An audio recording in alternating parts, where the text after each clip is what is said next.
हिमाचल प्रदेश विधानसभा के मॉनसून सत्र के दूसरे दिन की शुरुआत भी हंगामे के साथ हुई। सदन की कार्यवाही शुरू होने से पहले ही कांग्रेस और भाजपा विधायकों ने एक दूसरे के खिलाफ विधानसभा परिसर में नारेबाजी और प्रदर्शन किया। कांग्रेस विधायकों ने भाजपा पर राष्ट्रगान का अपमान करने का आरोप लगाया, तो वहीं दूसरी तरफ भाजपा विधायकों ने कांग्रेस पर राष्ट्रीय गीत वंदे मातरम के अपमान का आरोप लगाते हुए प्रदर्शन किया। कांग्रेस विधायकों ने भाजपा के खिलाफ विधानसभा परिसर में जोरदार नारेबाजी करते हुए धरना प्रदर्शन किया और राष्ट्रीय गान के अपमान करने का आरोप लगाया। मुख्यमंत्री सुखविंदर सिंह सुक्खू और उप मुख्यमंत्री मुकेश अग्निहोत्री ने आरोप लगाया कि विपक्ष सदन को राजनीतिक अखाड़ा बनाना चाहता है और सदन की कार्यवाही को चलने नहीं देना चाहता। विपक्ष के पास सरकार के खिलाफ कोई मुद्दे नहीं है, इसलिए पिछले कल राष्ट्रीय गान के बाद सीधा वंदे मातरम को सदन में गाने की मांग करने लगा, जो नियमों के मुताबिक नहीं। राष्ट्रीय गीत सत्र के समापन पर गाया जाता है और विधानसभा अध्यक्ष ने इसका जिक्र किया। विधानसभा सदन नियमों के मुताबिक चलता है, न कि धक्काशाही से चलता है। बिल्कुल झूठ, सरासर झूठ। कल विधानसभा के अंदर राष्ट्रीय गान जब शुरू हुआ, सभी विपक्ष के माननीय सदस्य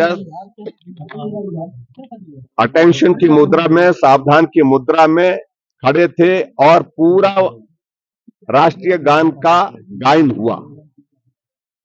उसके पश्चात जब समाप्त हुआ राष्ट्रीय गान, उसके बाद जो है वहां विधानसभा के अंदर प्रश्न पूछा गया, जानकारी पूछी गई कि वंदे मातरम क्यों नहीं गा रहे हैं। और इसलिए अगर मुख्यमंत्री जी और उसके बाद कांग्रेस के विधायक मंत्री जिस प्रकार से झूठ प्रचारित करना चाहते हैं, प्रसारित करना चाहते हैं, आज हम अध्यक्ष महोदय जी के समक्ष अपनी बात कहेंगे। पूरी वीडियो क्लिपिंग राष्ट्रीय गान की सभी माननीय सदस्यों को, विपक्ष के सदस्यों को दी जाए और अगर उसमें अगर कोई भी गलत नहीं किया है तो ये अवमानना का मामला बनता है मुख्यमंत्री के खिलाफ, मंत्री के खिलाफ, और इस बात को लेकर के आज हम बात कहने वाले। यही बात कही है कि जो पूरे देश में वंदे मातरम के संदर्भ में बात बड़ी स्पष्ट हो गई कि कानून बन गया लोकसभा के अंदर, राज्यसभा के अंदर बिल पारित होने के पश्चात। और 15 अगस्त को, अब की बार 15 अगस्त को पहली बार देश के स्वतंत्रता दिवस पर प्रधानमंत्री नरेंद्र मोदी जी ने वंदे मातरम के साथ जो है उस कार्यक्रम की शुरुआत की। तो एक सीधी सी बात है, सीधा संदेश है कि वो पूरे देश के अंदर उसी रूप में लागू होना चाहिए जिसकी शुरुआत 15 अगस्त को हुई थी। और 15 अगस्त के बाद अभी विधानसभा के अंदर ये सत्र जो मानसून का हमारा शुरू हुआ था, यहां वंदे मातरम से शुरू करना चाहिए था, पहली बात। और दूसरी बात, मुख्यमंत्री ने पिछले कल विधानसभा में आने से पहले जो बाइट मीडिया को दी है, उस मीडिया की बाइट में अगर आप विस्तार से जाएंगे, उसमें ध्यान से देखेंगे, उसमें एक बात कही है कि कांग्रेस की वर्किंग कमेटी में यह फैसला हुआ कि हम 2 ही स्टैंजा गाएंगे, पूरे वंदे मातरम गायन का जो है वो हम कार्यक्रम नहीं करेंगे। ये फैसला कांग्रेस वर्किंग कमेटी की बैठक में हुआ है। जब कांग्रेस वर्किंग कमेटी की बैठक में यह फैसला हुआ और उन्होंने अपनी मंशा जाहिर कर दी, इसका मतलब है कि वो वंदे मातरम के प्रति अभी भी सम्मान का, आदर का, श्रद्धा का भाव नहीं रखते। और ऐसी परिस्थिति में बड़ा साफ मैं कह रहा हूं कि कांग्रेस वर्किंग कमेटी तय नहीं करेगी कि देश के अंदर वंदे मातरम गाया जाएगा या नहीं गाया जाएगा। ये हमारा जो कानून पास हुआ है लोकसभा द्वारा, वो तय करेगा। इस बात को लेकर बड़ा स्पष्ट है। और आज भारतीय जनता पार्टी ने जो लोकतंत्र का गला घोंटने की कोशिश कर रही है, कोशिश क्या है कि पूरा आमदा हुई पड़ी है। पंचायती राज संस्थाओं के चुनाव पहले वो स्थगित करना चाहते थे, करवाना नहीं चाहते थे, लेकिन आखिरकार हाई कोर्ट और सुप्रीम कोर्ट में जाने के बाद फैसला हुआ पंचायत के चुनाव करवाने का, और चुनाव की तारीखें तय हुई, यानी कि 31 मई तक संपूर्ण चुनाव की प्रक्रिया समाप्त हो जानी चाहिए थी। सुप्रीम कोर्ट के अगर जजमेंट की, अगर हम उसकी स्पिरिट देखें, उसका भाव देखें, तो 31 मई तक चेयरमैन, वाइस चेयरमैन के भी चुनाव होने चाहिए थे। लेकिन आज पौने 3 महीने हो गए हिमाचल प्रदेश में पंचायत के चुनाव के परिणाम निकले हुए। शिमला की जिला परिषद के चेयरमैन, वाइस चेयरमैन का चुनाव अभी तक संपन्न नहीं हो पाया है।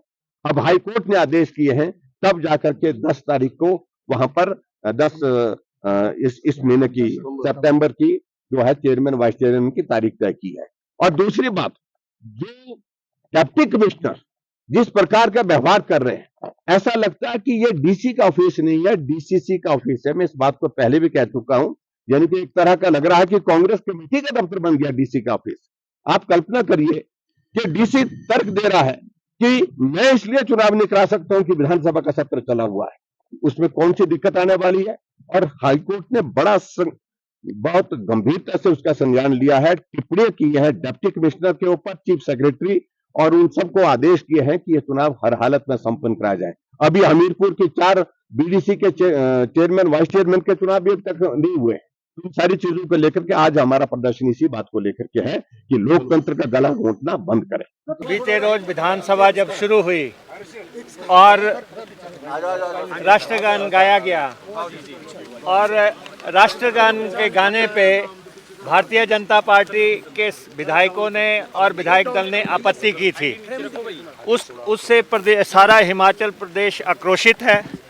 राष्ट्रगान का आज दिन तक अपमान कभी नहीं हुआ है, तो इसलिए जो है वो जो कल उन्होंने यहाँ पे सदन के अंदर अमर्यादित व्यवहार किया, उसके चलते आज हमारे सारे विधायक दल ने राष्ट्रगान के सम्मान के लिए आज ये सदन तक जाने का फैसला किया। इसमें हमारे मुख्यमंत्री जी यहाँ पे अभी आए हैं और सारा विधायक दल राष्ट्रगान को पूरा देश पूरे सम्मान से गाता है। और उन्होंने राष्ट्रगीत की बात की।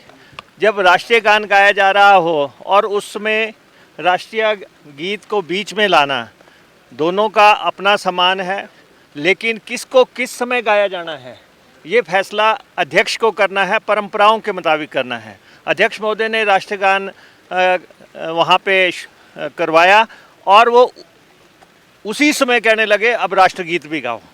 ये उनका फैसला नहीं है, कब राष्ट्रगान गाना है कब राष्ट्रगीत गाना है, दोनों का अपना सम्मान है, लेकिन फैसला अध्यक्ष का होगा और परंपराओं के मुताबिक होगा। राष्ट्रगान का जो अपमान हुआ है, इनको माफ़ी मांगनी चाहिए और खेद जताना चाहिए। नहीं, हम तो सदन चलाने के लिए जा रहे हैं, सारा विधायक दल अंदर जा रहा है। जिस प्रकार भारतीय जनता पार्टी ने राष्ट्रीय गान का अपमान किया है, पूरा कांग्रेस विधायक दल इससे बहुत दुखी है और हमारा ये प्रयास है कि जो सदन की परंपरा है, मर्यादा है, उसको बनाए रखे, सदन की परंपरा और मर्यादा को बनाए रखे। हमने जो विधानसभा का लंबा सेशन बनाया है, सबसे लंबा, वो इसलिए बनाया है कि यहाँ परंपरा और मर्यादा और मुद्दों पर बात की जाए। लेकिन भारतीय जनता पार्टी इसका राजनीतिकरण करके राजनीतिक लाभ उठाना चाहती है। वो भ्रष्टाचार से लोगों का ध्यान बांटना चाहती है, पेपर लीक से लोगों का ध्यान बांटना चाहती है, चीनी जो 65 रुपये किलो हो गई है उससे उसका ध्यान भटकाना चाहती है। इन सब बातों से वो पेपर लीक से ध्यान भटकाना चाहती है। मैं सिर्फ इतना कहूँगा कि उन्हें सदन चलना चाहिए, सदन की परंपराओं का ख्याल रखना चाहिए और जो भी मुद्दे वो सदन में रखें, यही मैं कहना चाहता हूँ। बहुत बहुत धन्यवाद।